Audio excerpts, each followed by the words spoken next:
Greetings to all on this great and awesome day.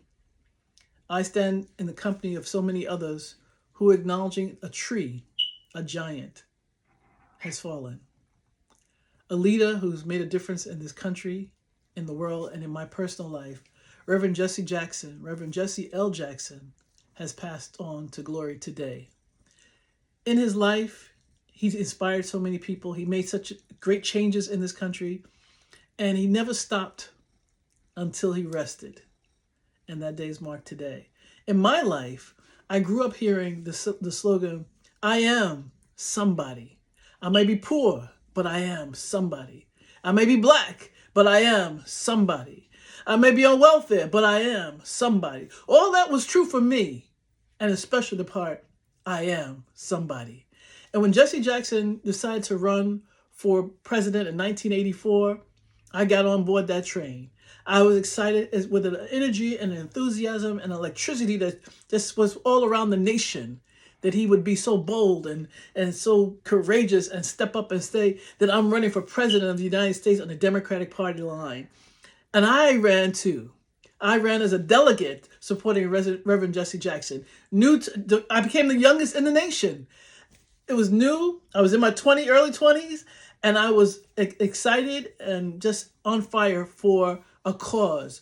And the platform of which he stood for was about doing what is good for all people of our nation, helping to raise up the least of them so that all of us would be raised up.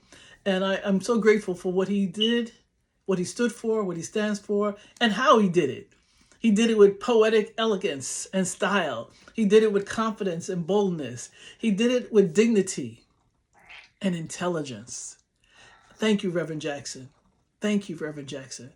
You opened the doors for so many people. And certainly we all know that because of what Reverend Jackson did in 1984, which I was a part of, and then again in 1988, that in 2004 we had a Barack Obama president. But so many others he opened the doors for, whether it was Maxine Waters, Donna Brazile, and so many other people who were part of everything on so many different levels of what he did. Because of him, I went on to found a high school, Brooklyn Collegiate School.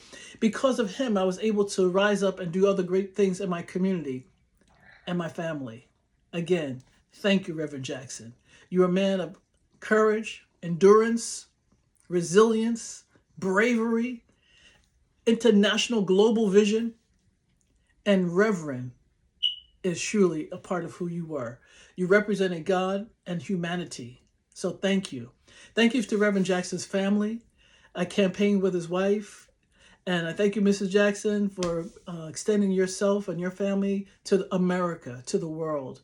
And may the Lord continue to bless you and keep you and strengthen you and give you hope for a greater day even still, that your latter end will never be less than your former years. And for your children, I campaigned with the two sons, great men. I pray blessings and comfort to this whole family. And thank you for extending and opening your hearts to all of us. And I thank God for Reverend Jackson again. And to Reverend Jackson, may you rest in power, and I salute you, a great man of God, a great man of humanity, a man who's made a difference, and a legacy that will continue on. And I'm a part of that legacy. Thank you.